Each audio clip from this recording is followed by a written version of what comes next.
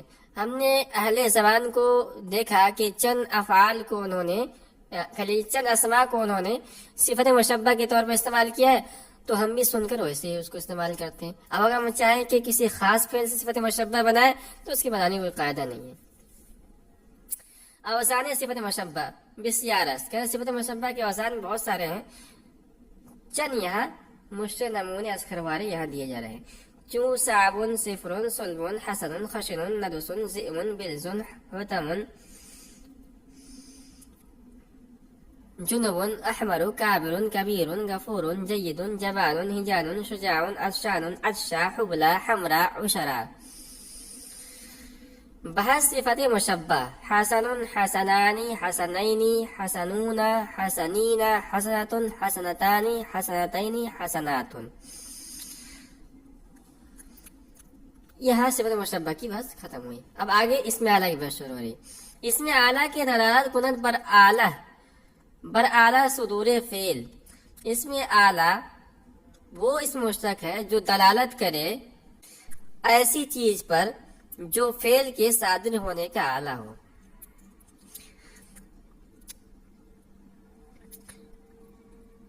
بر سے وزن عائد، اور یہ 3 وزن پر آتا ہے. پہلا مفعل، مفعلۃ، مفعال.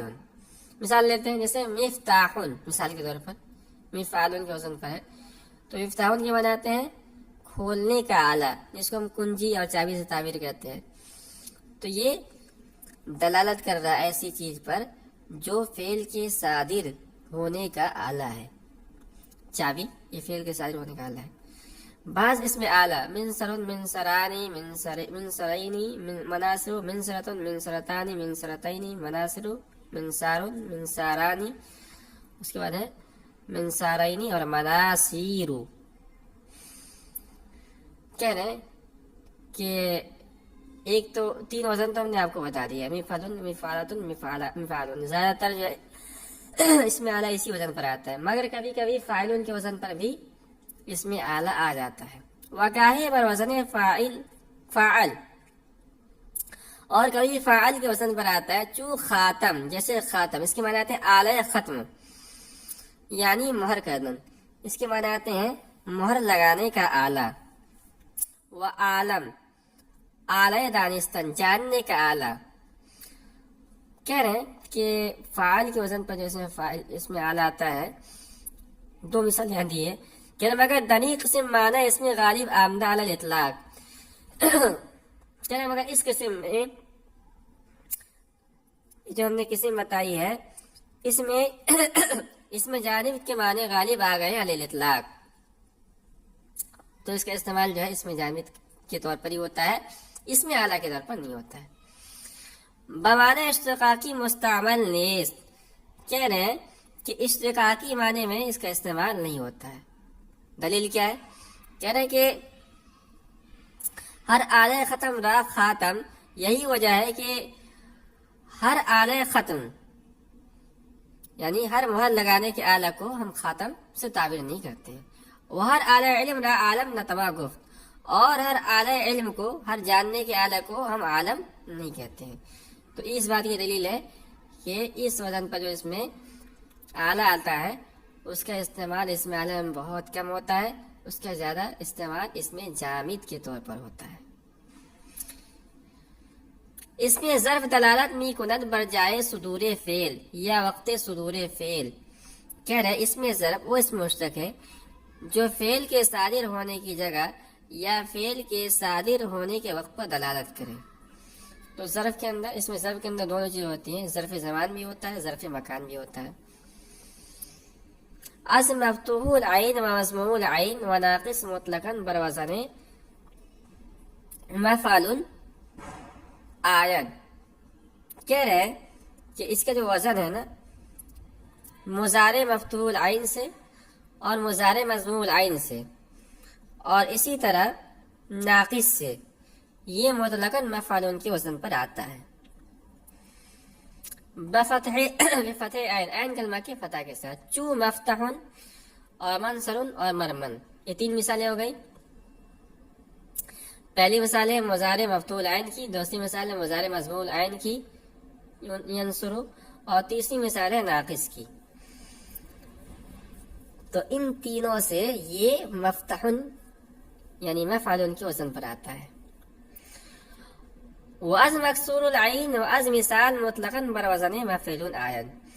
مضارع مکسور العین سے اور مثال سے مطلقاً مفعول کے وزن پر آتا ہے. بکسر عین، عین کلمہ کسرے کے ساتھ. چو مضربون و موقعون، جیسے مضربون اور موقعون. تو مضربون جو ہے یہ مثال ہے مضارع مکسور العین کی، یضربو سے بنا ہے، اور موقعون یہ مثال ہے مثال کی. وہ آگے بعض، یہاں یہ بات پوری ہو گئی. اب آگے جو ہے ایک غلطی کا ازالہ کر رہے ہیں. بعض اہل صرف کو کیا نظریہ ہے کہ یہ مضاف سے اس میں ضرب مطلقاً مفعول کے وزن پر آتا ہے. صاحب کتاب نے تفصیل بیان کی ہے کہ اگر مضموم العین ہو تو اس کا وزن الگ ہے، مکسور العین ہو تو اس کا وزن الگ ہے. اور بعض دوسرے صرفی جو ہے تفصیل نہیں کرتے ہیں، وہ کہتے ہیں کہ نہیں، مضاف سے چاہے ناقص ہو یا مثال ہو، بہر کیف وہ مفعول کے وزن پر آئے گا. تو صاحب کتاب جو ہے کہہ رہے کہ ان کی غلط فہمی ہے، اور جن دلیلوں سے نے استدلال کیا ہے وہ دلیل جو ہے ناقص ہے. وہ آگے بعض صرفیاں گفتن، اور جو بعض صرفیوں نے یہ کہا ہے کہ از مضاف ہم مطلقاً بفتح عین آیت، کہ اس میں ظرف مضاف سے مطلقاً عین کلمہ کی فتح کے ساتھ آتا ہے. صحیح نہیں ہے. وہ استدلال کردان بلفظ مفرن، اور انہوں نے استدلال کیا ہے مفرن سے. مفرن جو ہے یہ یفرو سے ہے، یفرو فعل مضارع سے، مضارع مکسور العین سے ہے. ودر قرآن مجید واقع فعین المفر، اور قرآن مجید میں واقع ہوا ہے فعین المفر. تو مفر جو ہے نا مضاعف ہے، جو کہ بنا یفرو فعل مضارع مکسور العین سے. تو دلیل وہ دیتے ہیں جو اہل صرف کہتے ہیں کہ مضاف سے مطلقاً اس میں ضرب مفعول کے وزن پر آتا ہے. ان کی دلیل لے کے دیکھیے، یفرو یہ مضارع مکسور العین ہے، اور اس سے جو ہے اس میں ضرب جو ہے مفر آیا ہے جو مفعول کے وزن پر ہے. معلوم یہ ہوا کہ مضارع مکسور العین سے اس میں ضرب جو ہے مفعول کے وزن پر آتا ہے. اور اختلاف ہمارا اور آپ کا اسی میں ہے. آپ بھی مانتے ہیں کہ ناقص سے جو ہے مضارع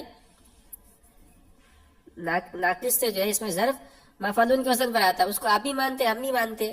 اختلاف جس بات میں ہے اس میں ہم نے قرآن سے ثابت کر دیا کہ اگر مکسور العین ہو تو وہ مفعول کے وزن پر آئے گا، مفر ہے. لہذا ہماری بات ثابت ہوگی مطلقاً مضاف سے کا ناقص ہو یا مثال ہو، یہ اس میں ضرب مفعول کے وزن پر آتا ہے. یہ ان کی دلیل ہے. صاحب کتاب اس کا جواب دے رہے ہیں کہ وہ صحیح ہے کہ از مضاف مکسور العین بکسر عین آیت، کہ صحیح یہ ہے کہ مضاف مکسور العین سے یہ عین کلمہ کسرہ کے ساتھ آتا ہے.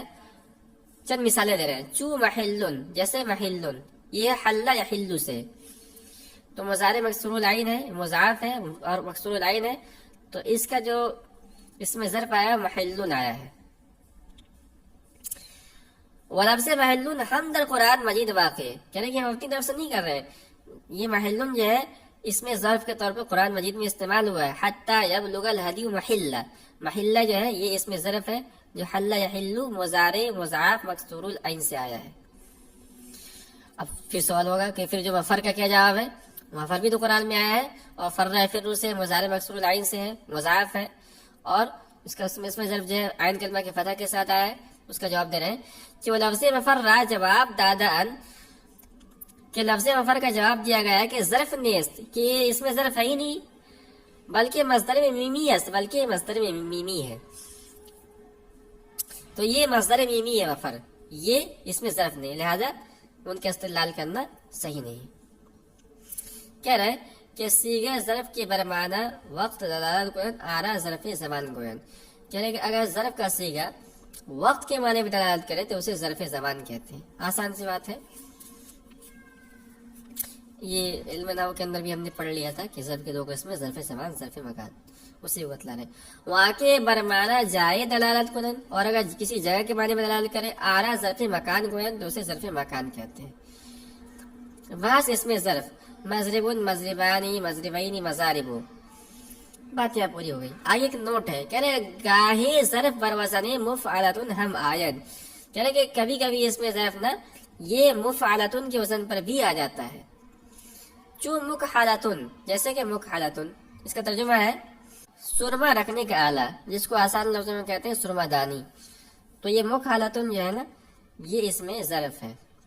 وبعض اوزان ظرف از غیر مکسور العین ہم مکسور آیت. کہہ رہے کہ اس میں ظرف کے بعض اوزان، اس میں ظرف کے بعض سیغے یا بعض اوزان کر لیجئے، از غیر مکسور العین ہم مکسور آیت، مضارع غیر مکسور العین سے بھی عین کلمہ کے کسرے کے ساتھ آتا ہے. جیسے مسجدن ہے، منسکن ہے، مطلعن ہے، مشرقن ہے، مغربن ہے، مدظرن ہے، یہ سب اس میں ظرف کے صیغے ہیں. اب مسجد کا جو مضارع ہے نا وہ سجدہ یسجدو، تو اس کا مضارع جو ہے وہ مضموم العین مکسور العین نہیں ہے، مگر اس کے باوجود بھی یہ مفعول کے وزن پر آیا ہے. کہہ رہے مگر دری اوزان موافق قیاس بر وزن مفعول ہمیین. کہہ رہے مگر یہ جو اوزان ہیں ان اوزان میں یہ اپنے قیاس کے موافق، یعنی مضارع اگر مضموم العین ہو تو مفعول کے وزن پر آنا چاہیے، تو یہ مفعول کے وزن پر بھی آتے ہیں اور مفعول کے وزن پر بھی آتے ہیں. بات یہاں پوری ہو گئی. آگے ایک چھوٹا سا نوٹ ہے، فائدہ برائے جائے کہ چیزیں درا جا بکثرت باشد. کہہ رہے کہ ان چیزوں کے لیے، ان جگہوں کے لیے کہ جہاں چیزیں بکثرت پائی جاتی ہو، وزن مفعلتن آیت، مفعلتن کا وزن آتا ہے. وہ جگہ جہاں کوئی چیز بکثرت پائی جاتی ہے تو اس کے لیے عربی زبان میں مفعلتن کا وزن استعمال کرتے ہیں. چو مقبرتن، جیسے مقبرتن، تو مقبرہ جو ہے اس جگہ کہتے ہیں جہاں کثرت سے قبریں ہوں. اور دوسری مثال ہے ماسدتن، ماسدتن وہ جگہ جہاں کثرت سے شیر ہوں. یہ ایک چھوٹا سا نوٹ تھا. آگے ایک چھوٹا سا اور نوٹ ہے، وزن فعالتن برائے چیز ہے کہ وقت فعل بیفتد. کہہ رہے ہیں کہ جو فعالتن کا وزن ہے اس چیز کے لیے آتا ہے جو کسی کام کے کرنے کے وقت گرے.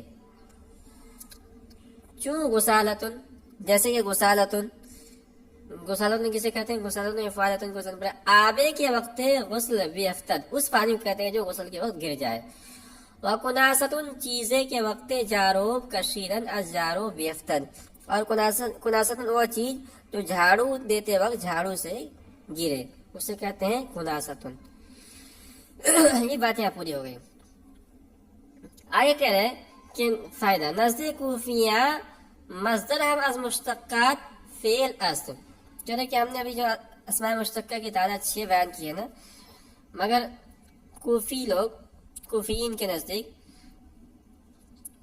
اس میں مصدر اسماء مشتقہ 6 نہیں بلکہ 7 ہے، اور 7واں جو ہے وہ مصدر کو شمار کرتے ہیں. مصدر ہم از مشتقات فعل است، مصدر بھی یہ فعل کے مشتقات میں سے ہے. ایشا اسماء مشتقہ ہفت می گوین، کہہ رہے یہ لوگ اسماء مشتقہ 6 نہیں بلکہ 7 کہتے ہیں. و تحقیق حق دری باب در فصل افادات خواہد آمد. کہہ رہے کہ اس مسئلے کی تحقیق ہم جو ہے افادات کے فصل میں کریں گے. اور افادات میں جو ہے صاحب کتاب نے ایک لمبی چوڑی بحث کی ہے اور یہ بتلایا ہے کہ کوفیین کا مذہب راجح ہے، یعنی اسماء مشتقہ کی تعداد 6 نہیں بلکہ 7 ہی ہے.